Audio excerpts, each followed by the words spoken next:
ప్రభునందు ప్రియమైన దేవుని బిడ్డలారా, మీకందరికీ పునరుద్ధాడైన క్రీస్తు ప్రభు నామములో శుభాలు తెలియచేస్తున్నాం. పునరుద్ధాడైన క్రీస్తు ప్రభు మన యొక్క బాధల్లో, మన ఇబ్బందుల్లో, మన కష్టాలలో, మన దుఃఖాలలో పాలు పంచుకుని మనకి విడుదల, నెమ్మది, సమాధానాన్ని దయచేసే దేవుడు. భూమి మీద శరీరధారిగా ఉండినప్పుడు కూడా ఆయన పరిచర్య చేశాడు. పునరుద్ధారుడైన తరువాత కూడా శరీరధారిగా ఉండి కూడా పునరుద్ధాన శరీరముతో ఆయన బిడ్డలకి పరిచర్య చేశాడు. రండి, యోహాను సువార్త 21వ అధ్యాయం 6వ వచనం లేక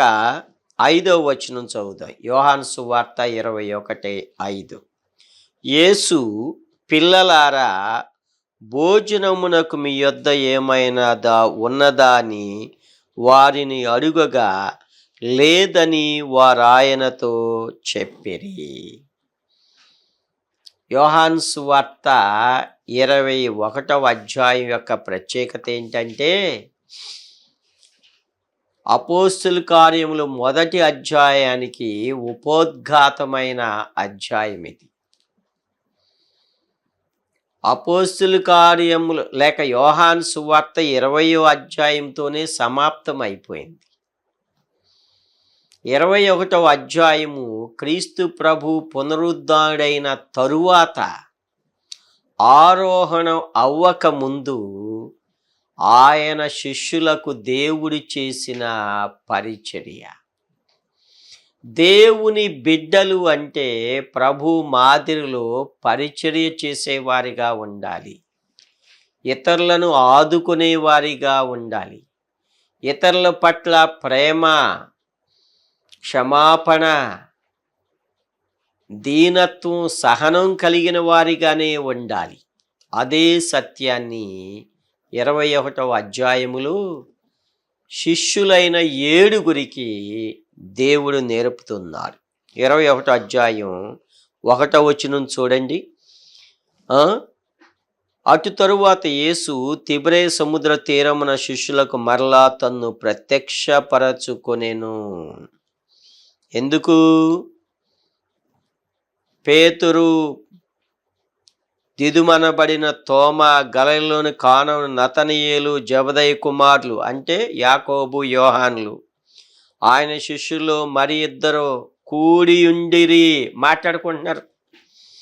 యేసు ప్రభు వెళ్ళిపోయాడురా, మన పని అయిపోయింది, ఇంకేముంది మన పనికి,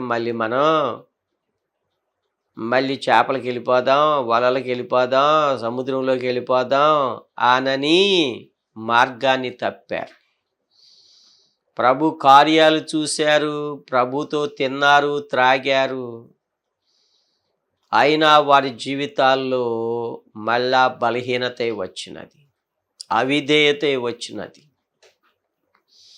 ప్రభు వారి జీవితాలను బలపరచటానికి, వారికి కావలసిన ప్రతి అవసరతను తీర్చటానికి, ఒక గొప్ప పరిచర్యలో వారిని మరలా పునరుద్ధానపు శక్తితో నడిపించటానికి ఆ 7గురికి ప్రత్యక్షమయ్యారు. మరి వాళ్ళు ఏ స్థితిలో ఉన్నారు? భోజనము లేని స్థితిలో ఉన్నారు. దేవుడు ఏం చేసేవాడు? ఆకాశ పక్షులను చూడుడి, అవి విత్తవు, కోయబడవు, అయినా ప్రభు ఏం చేస్తున్నాడు? పరలోకపు తండ్రి పోషిస్తున్నాడు. మనం ఎవరమి? అనేక పిచ్చుకల కంటే శ్రేష్ఠులం మనం. ఇదిగో భోజనానికి ఏమైనా ఉన్నదా అంటే వాళ్ళు ఏమని చెప్తున్నారు? లేదని సమాధానం చెప్పాడు. మరి ప్రభు వాళ్ళని ద్వేషించాలి, దండించాలి, వాళ్ళని గద్దించాలి. మరి ప్రభు అలాంటి వాడు కాదు, దీర్ఘశాంతుడు. మనం మంటివారమని ఆయన జ్ఞాపకం చేసుకుంటున్నాడు. కరుణా కటాక్షములు కలిగిన దేవుడు మనకి. ఎరా మీరు నాతో ఉండి మీరు నన్ను ఈ విధంగా తృణీకరిస్తారా అని అన్నవాడు కాదు. నన్ను విడిచిపెడతారా అని అన్నవాడు కాదు. వాళ్ళ అవసరాలని మళ్ళా తీర్చి సమృద్ధితో పంపిన దేవుడు. యోహాను సువార్త 21వ అధ్యాయం పునరుద్ధానాంతరం కూడా ఆయన బిడ్డలకు పరిచర్య చేసిన దేవుడు. ఏమన్నాడు చూడండి, ఎలా పరిచర్య చేశాడు. 6వ వచనం, లేదని వారు ఆయనతో చెప్పారు. అప్పుడు ఆయన, దోణి కుడి ప్రక్కను వలలు వేయుడి, మీకు దొరుకును. ఏం దొరకాలి వీళ్ళకి? చేపలు దొరకాలి. అంతకుముందు ఆ సముద్రం ఎంతసేపు వలలు వేశారో ఏం దొరకల, ఏమీ లేదు, భోజనం లేదు, వలల్లో చేపలు లేవు, దోణిలో ఏదీ లేదు. ప్రభు ఒకే ఒక మాట అన్నాడు, ఎక్కడ వేయాలి? దోణి కుడి ప్రక్కన. మనకి ఏది కావాలో మన అవసరాలను తీర్చే దేవుడు. మన జీవితానికి ఏది అవసరమో మన ప్రతి అవసరాన్ని తీర్చే దేవుడు. పునరుద్ధరణైన క్రీస్తు ప్రభు మహిమ శరీరముతో ఉన్నప్పటికీ ఆయన బిడ్డల పట్ల ఆయన విడిచినవాడు కాదు, ప్రేమను వదిలినవాడు కాదు. శాశ్వతమైన ప్రేమతో ప్రేమించే క్రీస్తు ప్రభు ఏమన్నాడు? దోణెను కుడి ప్రక్కన వేయండి, మీకు చేపలు దొరుకుతాయి అంటంలోనే వాళ్ళు ఏం చేశారక? కుడి ప్రక్కన వేసేసారు. వారు అలాగూ వేయగా చేపలు విస్తారముగా పడినందున వల లాగలేకపోయిరి. చేపలకు దేవుడు ఆజ్ఞాపించాడు, చేపలారా 153 గొప్ప చేపలారా మీరు ఈ వలలో పడాలి అని ఆజ్ఞాపించాడు. దేవుని యొక్క ఆజ్ఞకు లోబడినది ఏదీ లేదు. రోగమా పొమ్ము అని ఆజ్ఞాపిస్తే రోగం పోద్ది. అనారోగ్యమా పొమ్మని దేవుడు ఆజ్ఞాపిస్తే చేపలు ఏ విధంగా వచ్చినాయో అనారోగ్యం పోయి ఆరోగ్యాన్ని ఇవ్వగలిగిన గొప్ప దేవుడు. విశ్వాసముంచు దేవుని శక్తి మీద, నమ్ము దేవుని కార్యాలను. పునరుద్ధరణైన క్రీస్తు ప్రభు నీ ప్రతి అవసరాన్ని తీర్చే దేవుడు, నీ ప్రతి ఇబ్బందిని పరిష్కరించే దేవుడు. నీలో నిరాశని, అవిధేయతని, భక్తిహీనతని తొలగించి ఆయన సాక్షిగా, ఆయన బిడ్డగా నిలబెట్టగలిగిన దేవుడు. ప్రభు శక్తిని పొందుకో, బలహీనుడు అవ్వద్దు. ప్రభు శక్తిని పొందుకో, నిర్లక్ష్యంలో ఉండొద్దు. ఎడబాయని దేవుడు నీ బాధల్లో నీ వద్దకు వచ్చే దేవుడు. నీ యొక్క నిరాశలో, బలహీన పరిస్థితుల్లో నిన్ను బలపరచటానికి వచ్చిన దేవుడు.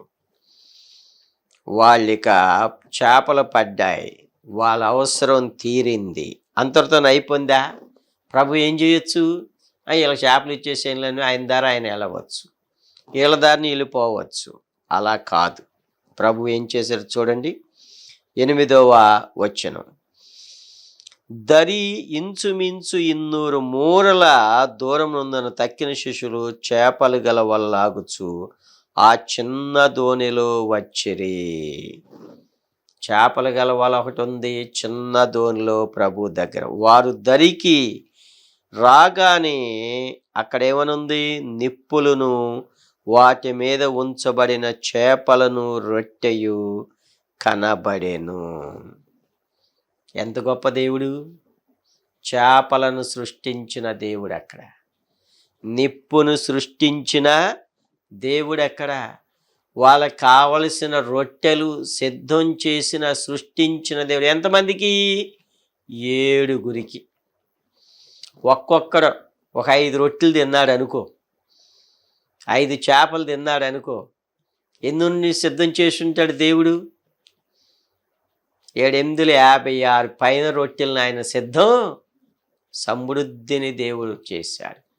సృష్టికర్త ఆయన ఆజ్ఞాపిస్తే ఏదైనా జరుగుద్ది.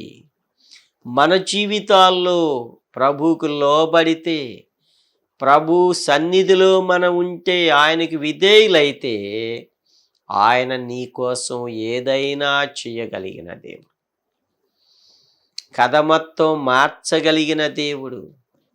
వీళ్ళ కథ మారిపోయిందంతే. కనుక ప్రియమైన వారలారా, దేవుడు నీ కోసం అన్నీ సిద్ధం చేస్తాడు. దేవుడు నీ కోసం ఆయన ప్రతి అవసరాన్ని ఎరిగిన దేవుడు, తీర్చే దేవుడు. వీళ్ళకి చేపల అవసరం ఎరిగిన దేవుడు, రొట్టెల అవసరం ఎరిగిన దేవుడు, నిప్పుల మీద కాల్చబడిన రొట్టెలు కావాలి అని ఎరిగిన దేవుడు. పునరుద్ధానుడైన క్రీస్తు ప్రభు ఆయన నీకు పరిచర్యనే చేశాడు. ఏం చేశాడు? ఎక్కడ? నీ కోసం సిద్ధం చేశాడు. నిప్పుల మీద కాల్చబడిన రొట్టెలు, కాల్చబడిన చేపలు. అవి ఏ చేపలై ఉంటాయి? ఎంతో గొప్ప చేపలై ఉంటాయి. అర్థమైందా? క్రీస్తు ప్రభు ఏం చేశాడు? ఒక మాట అంటున్నాడు, 10వ వచనం చూడండి. యేసు మీరిప్పుడు పట్టిన చేపల్లో కొన్ని తీసుకొని రండి అని వారితో చెప్పగా, సీమోను పేతురు దోణి ఎక్కి వలను దరికి లాగెను. అది 153 గొప్ప చేపలతో నిండి ఉండెను. చేపలు అంత విస్తారముగా పడినను వల పెగుల.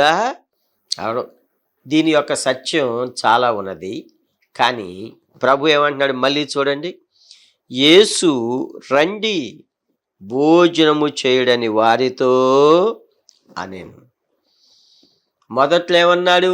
నా వెంబడి రండి, నేను మిమ్ములను మనుషులను పట్టు జాలర్లుగా చేతునన్న ప్రభు ఇక్కడేమంటున్నాడు? రండి భోజనము చేయడని వారితో అనెను. గమనించరా? ప్రభు నీ అవసరతలను ఎరిగిన దేవుడు, నీ అక్కరలను ముందే ఎరిగిన దేవుడు, నీ కోసం అన్నీ సిద్ధం చేసిన దేవుడు. దేవునికి విధేయుడైన అబ్రహాము ఇస్సాకును తీసుకొని మొరియా పర్వతం మీదకి ఎక్కాడు. దేవుడు ఏం సిద్ధం చేశాడు? కొమ్ములు తగులుకున్న పొట్టేలును ఆయన సిద్ధం చేశాడు. నీ కోసం ఆయన ఏదైనా చేయగలిగిన దేవుడు. పొట్టేలుని అబ్రహాము కోసం సిద్ధం చేసిన దేవుడు ఇక్కడ రొట్టెను, చేపలను, నిప్పును భోజనం కోసం సిద్ధం చేసిన దేవుడు. అడవిలో 3 రోజులు ప్రభువుతో ఉన్న వారి కోసం 5 రొట్టెలు 2 చిన్న చేపలతో 5,000 మందికి పైగా ఆహారం పెట్టి 12 గంపలను వారికి సిద్ధము చేసిన దేవుడు. నమ్మండి. నాకేదో లేదు, నాకేదో పోయింది, నాకేమీ జరగట్లేదు, నా జీవితం ఇంతే ఏడవబాకండి. నిరీక్షించు ప్రభులో. దేవుని కార్యాలు మన పక్షం మనకు జరిగిస్తాడు. నీకు కావలసినవి సమకూరుస్తాడు. నీ ప్రతి అవసరాన్ని తీర్చగలిగిన దేవుడు. నీ బాధల్లో నిన్ను విడిచిపెట్టే దేవుడు కానే కాదు. నువ్వు నమ్ముకున్న వాళ్ళు విడిచిపెడతారు. నువ్వు ఆశించిన వాళ్ళు, నీకు వాళ్ళు సహాయం చేస్తున్న వాళ్ళు సహాయం చెయ్యరు. కానీ నీ దేవుడు నిన్నెప్పుడు విడువనే విడవాడు. నీ అవిధేయతలో కూడా ఆయన దీర్ఘశాంతం చేత నిన్ను ప్రేమించి, నిన్ను ఆదరించి, నీ అవసరతలన్నీ తీర్చగలిగిన దేవుడు. తెలుసుకోండి సత్యాన్ని. అంతా యేసు ప్రభువే ఇక్కడ వారి కోసం అన్నీ చేశాడు. వారి కోసం సముద్రం ఒడ్డున నిలుచుని వేచి ఉన్నాడు. వారు వచ్చేదాకా వారిని చూస్తూనే ఉన్నాడు. వారి కోసం భోజనం, రొట్టెలు, నిప్పు, కాల్చిన చేపలను సిద్ధం చేసిన దేవుడు. మరలా వారిని పిలిచి రండి భోజనము చేయుడి అని చెప్పిన దేవుడు. వీళ్ళు ఏం చేసిరా? వీళ్ళేం చేయలే. వీళ్ళు ప్రభుకి విధేయులయ్యి ప్రభు చెప్పినట్లు చేస్తున్నారు. మళ్ళీ ఇంకా తరువాత చూడండి 13వ వచనంలో ఏమంటున్నాడు? మరలా ప్రభువే యేసు వచ్చి ఆ రొట్టెను తీసుకుని వారికి పంచిపెట్టెను. నా ప్రియమైన వాళ్ళు తీసుకొని అనొచ్చుగా. రే నువ్వు పెదరో ఈ తినొచ్చు, ఇది తిను, ఇద్దని అనొచ్చుగా. ప్రభు యొక్క దీనత్వం చూడండి, ప్రభు యొక్క తగ్గింపును చూడండి, ప్రభు యొక్క పరిచర్యను చూడండి. ప్రేమ కలిగిన దేవుడు, ఆయనే పంచి ఇచ్చిన దేవుడు. ఆకలి కొన్నవారికి, నిరాశలో ఉన్నవారికి, కష్టాల్లో ఉన్న శిష్యులకు, ప్రయాసపడిన ఆ 7గురికి, ఏమీ లేని వారికి ప్రభు ఏమిచ్చాడు? వారి అవసరాలన్నీ తీర్చారు, సమృద్ధిని ఇచ్చాడు. ప్రభువే వారికి పంచి ఇచ్చాడు. సరే, ఎలా పంచిచ్చుంటాడు?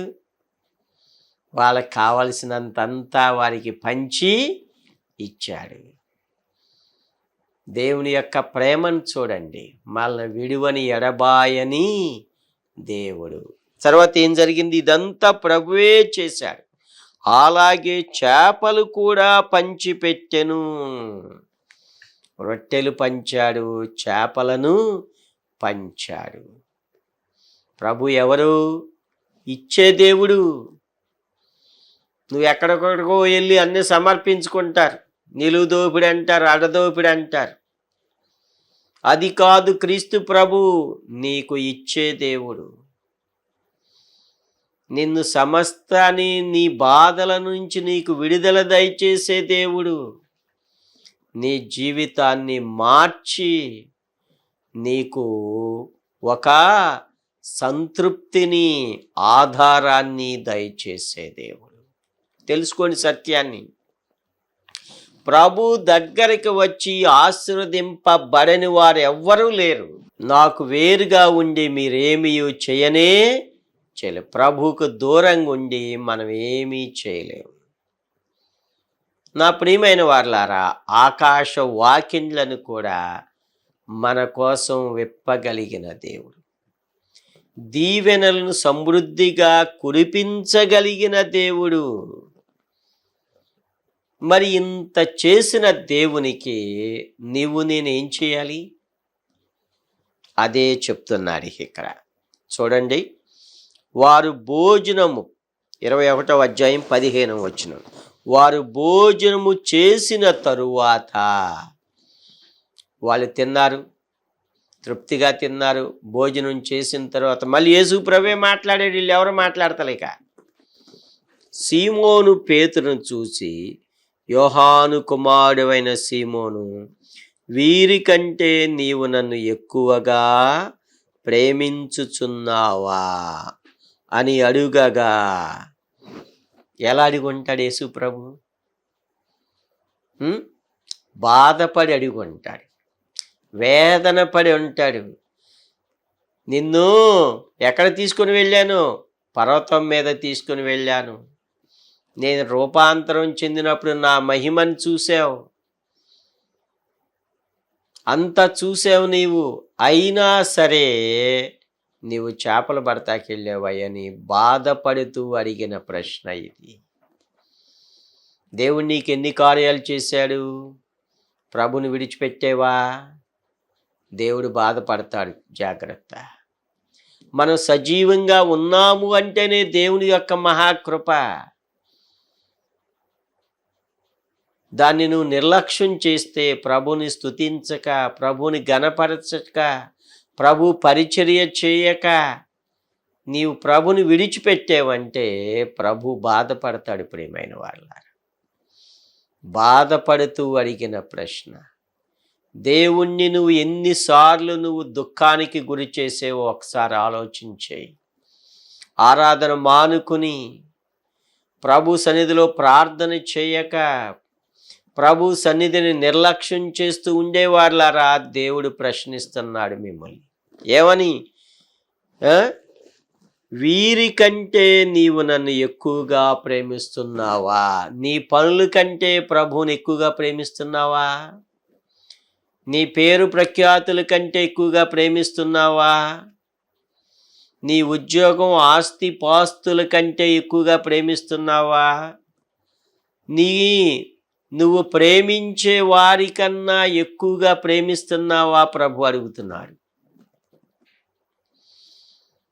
దేవుని కన్నా ఇంకా దేన్ని మనం ఎక్కువగా ప్రేమించకూడదు.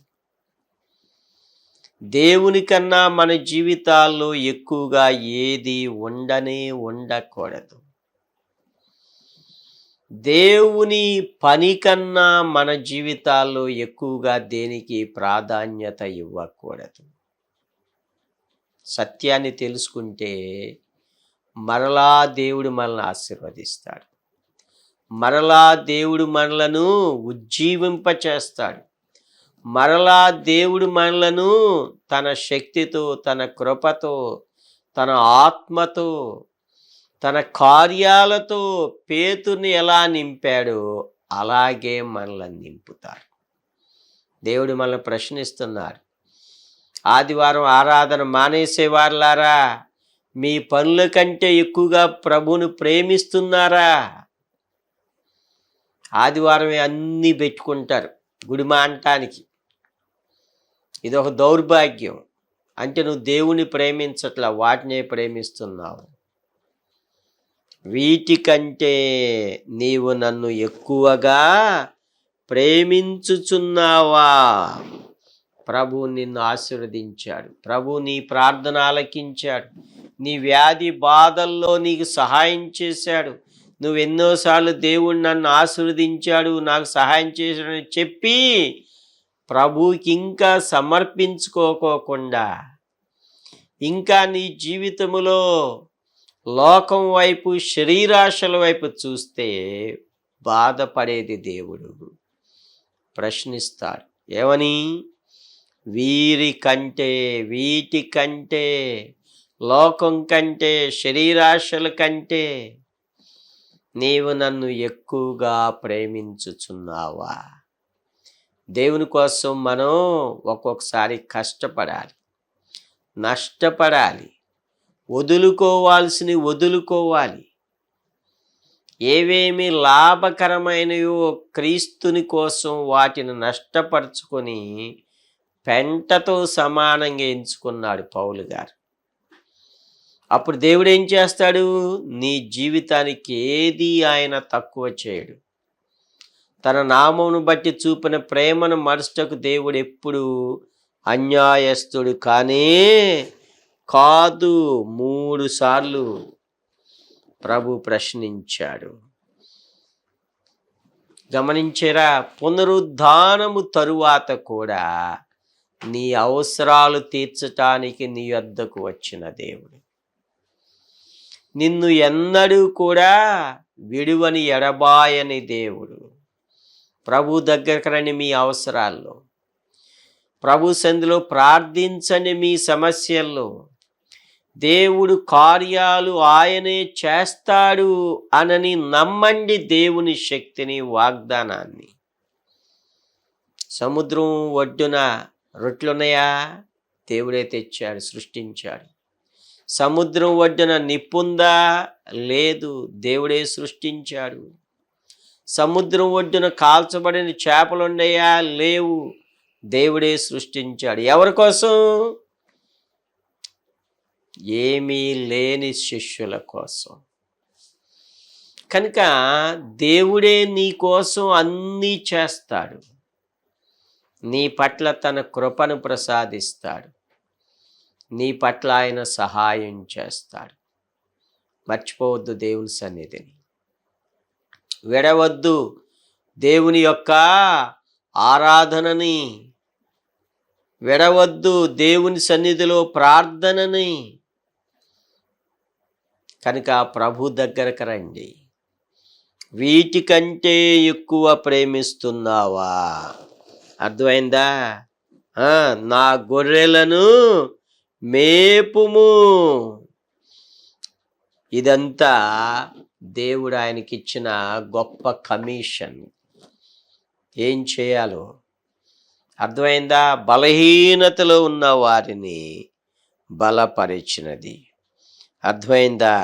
కనుక దేవుని సన్నిధిలో ఆయన మనల్ని విడిచిపెట్టే దేవుడు కాదు.